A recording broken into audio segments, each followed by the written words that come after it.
Hey, hi guys. So yeah, I'm Kami from Hello, hello. youngblood.com. So nice to meet you both. Nice Lovely to to meet you meet you. too. Yeah. So Baby Shark, my goodness, it is a worldwide phenomenon. My youngest son is 10 years old now, and I remember when he first came home from preschool and he was like, "Mommy, you have to hear this song."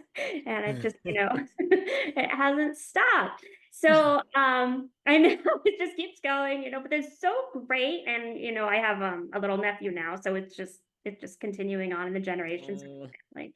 So um Kimiko and Luke, I would love to know, what is it like for you? Because it's so big. What is it like for you to be the voice of Baby Shark and Luke, the best, Baby Shark's best friend, William? Honestly, I just love saying it. Like, I know what's nice is like I've done a bunch of like cool things throughout my career, but there's something about this one that just makes it brings such joy to my heart being able to say it. Like when I'm just talking to someone new, I'm like, they're like, what have you done? I'm like, well, I don't know if you've heard of this, but sort of the Yeah. titular role in Baby Shark, and they're like, "What?" Everyone always has this like wild reaction, and I love it. It's so fun. yeah, for me, it's the same. Being able to brag incessantly about playing baby's best friend, William, is amazing. But additionally, what I love is that we're teaching young people such great life, like life skills and different things like that. And I loved watching cartoons when I was younger, and I gained so much from them.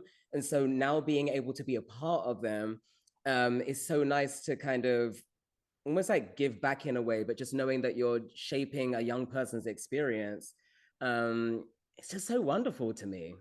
Hmm. So that kind of ties into my next question a little bit. You both have such impressive bios. You Broadway, live action, voice acting, and such a variety of genres. But I would bet that there's something maybe a little bit special working about on something that's so adored by children. Could you both kind of just talk about that a little bit? Well, I know from working on the TV show, every time I read a new script, I'm so excited to see what the kids are learning that week. And I know it sounds so silly. It's not something I ever thought about before entering into, this demographic or the children's animation world. But I love seeing how we tackle it. Mm. Like hard subjects or just not even hard subjects, just how they're introducing a topic and swimming through that topic and navigating it.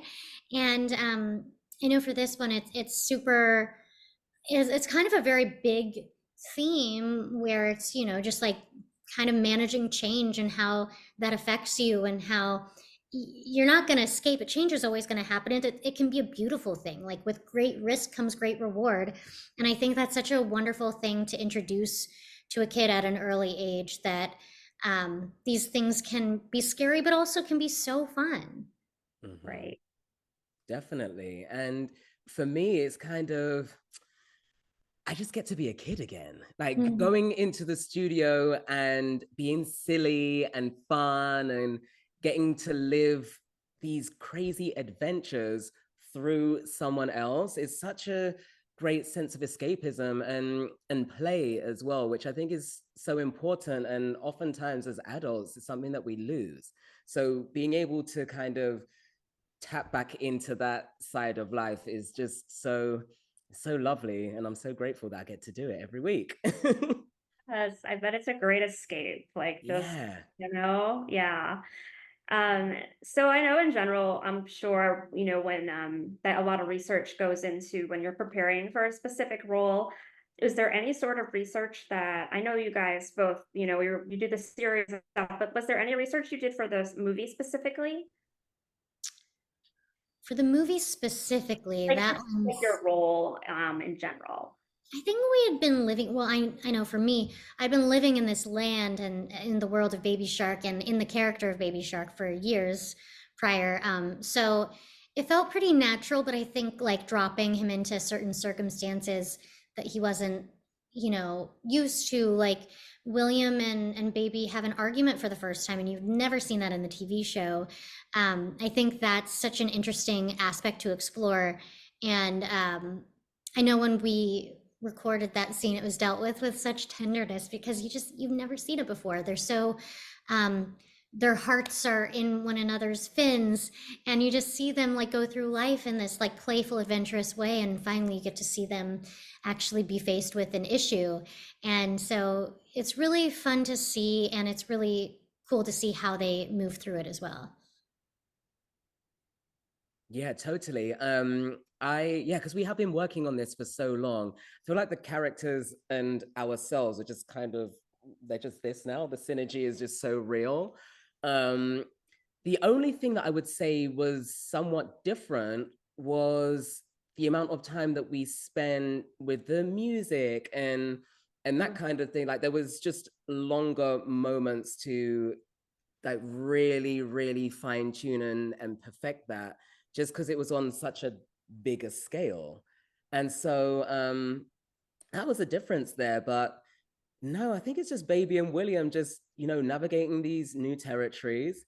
And we just got to go through it and come out on the other side even better. Right. So both of you have a theater background, and like you said, Luke, Baby Shark allows you to perform and sing. So what is that like, kind of combining like the two, the acting and singing together? Like, It's such a joy. I mean, it itches that scratch for me. I no longer live in New York where, I did most of my theater.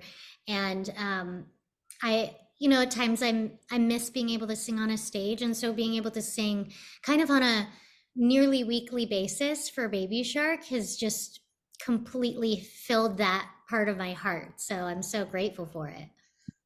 Absolutely. And for me, it's it's really wonderful. I love singing, especially in the shower and the car. Um, but at the same time, what's quite funny about it, and it wasn't really something I'd thought about initially, when you sing, um, you have to sing in the character's voice, which is right. something that I didn't really take into account when I started the job. And I was like, oh, Wait a minute. okay. It makes sense because I do a different voice. I'm like, hey, I'm William. And so Right. I have to sing like that now.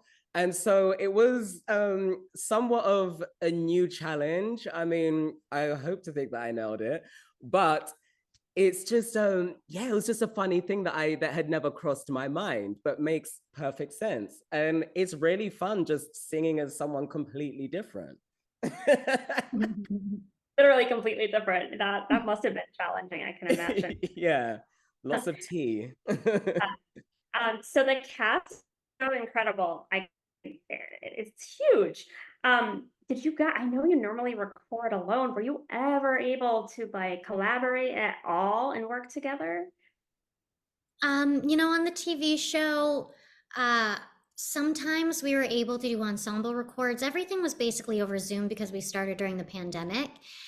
So we sort of lived on there, and oftentimes voiceover can be kind of an isolated experience where you're in the booth alone and it's relatively quiet and you don't get that immediate feedback that you do on a theater stage. But that's kind of the what do you call it, the artistry of it, because our voice director is able to like hear my performance and then like days, weeks, months later hear Luke's performance of it and somehow make these two performances feel like we were in the same room together. And it's always so exciting to see at the end of the day. I'm like, how did they do that?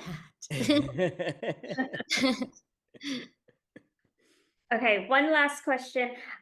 Really quick. What are you hoping for children or even parents to take away when watching this movie? Oh, this is a good one. There are so many themes that are touched upon in this film.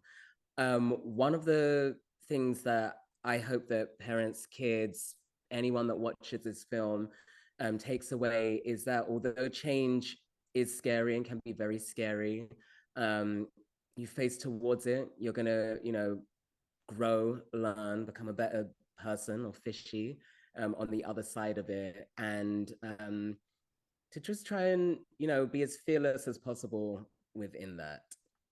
And I think that Baby and William do that pretty well in this film. How about you, Kamiko?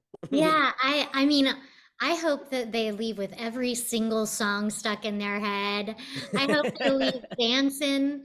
You know, I know that this is now streaming, which happens on March 5th. That's, you know, it lived on Paramount Plus. It like was, I think, maybe made a theatrical appearance, or maybe we just saw it in the theater, so that's what I'm thinking of. But you know, I hope that like they get up from their TV screens and they're like, yeah, and they're dancing throughout their living room and just enjoying it with their family and their loved ones. And then seeing it, they can hear it on Spotify if they want and listen to it over and over and over, just like the Baby Shark theme song. But you know, now there's variety. I so appreciate that. Yeah, yeah. Okay, you guys, thank you so much. It was great. You both. Thank Lovely you. to have met you as well. Thanks, Cami.